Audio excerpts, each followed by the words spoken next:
Emily Graham. I'm Nicole Bassett. And we did which produces more energy, water or wind. So basically we tested using a wind turbine which came with more energy when it was going.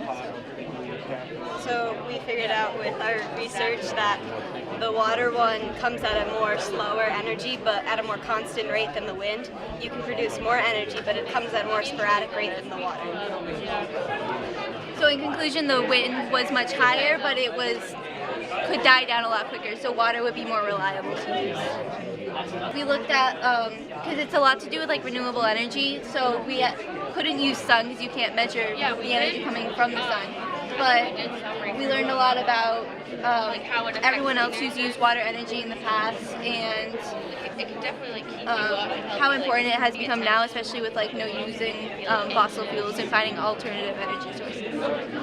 I'm Zach Brown, Molly Martelli, and this is our Tesla coil. So what we've basically built here is we've used a step-up transformer that steps up the voltage to 9,000 volts, and then that voltage charges these capacitors, and those capacitors let out a surge of current that flows through this primary coil here, this copper pipe.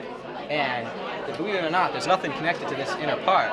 What's happening is this is creating a magnetic field which induces a voltage upon this, and that's what causes the sparks to fly. And so we can't light it up now, but we will light it up later. And this is what we use to put the light bulbs close so you can see the arcs inside light bulbs, because arcs are much bigger in vacuums, which are light bulbs, and it's cool. Hi, my name is Luke Sylvester, and I did my science fair on how does stress affect the body. So, my hypothesis was that when you get stressed out, your temperature would start to rise. So, like your base body temperature is about 98.6. Yeah, 98.6. So, as you get stressed out, that body temperature will rise. So, what I did was I researched some stuff about what happened as your body temperature increases. So, as you see over here in the background research, as you get stressed out, your body starts to send these signals, which goes from the alarm system, which as you get stressed out, it sends signals to your amygdala, something like that, that it controls your emotions.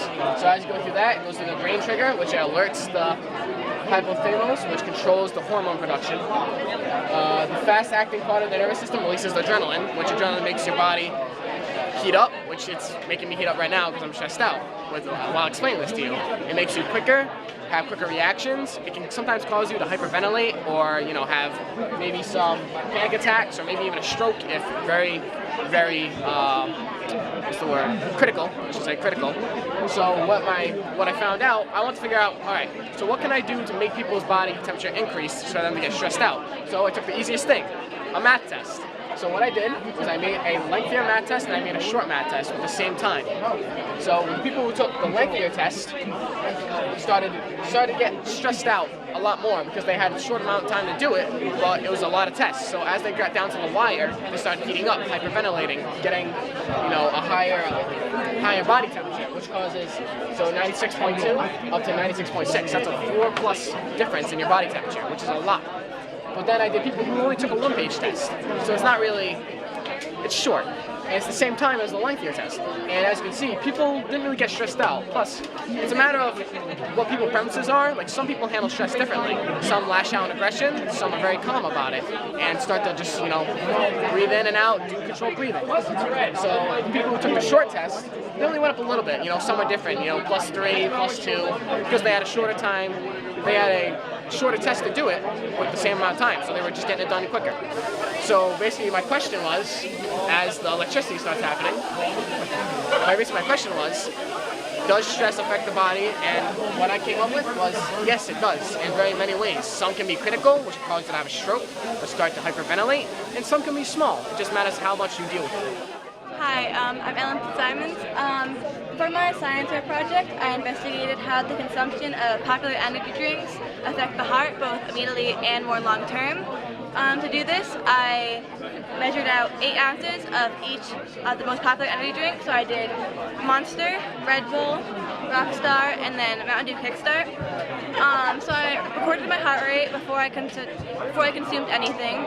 Then I would drink that 8 ounces, and then I would record my heart rate immediately after, half an hour after, and then 1 hour after.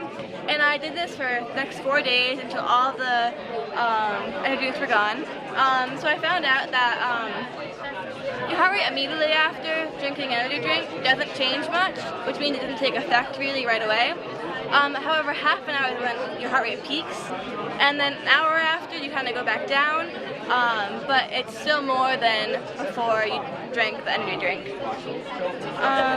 So long term though, I only did it for 5 days, so it wasn't like really long term. So there wasn't really any change before the experiment and after the experiment. So like if I could do it again, I would really want to investigate more the long term aspect. And there wasn't really any change between the different brands, so I think that was less important. And I was just going to focus on that as much. But overall, it was interesting, and I learned a lot.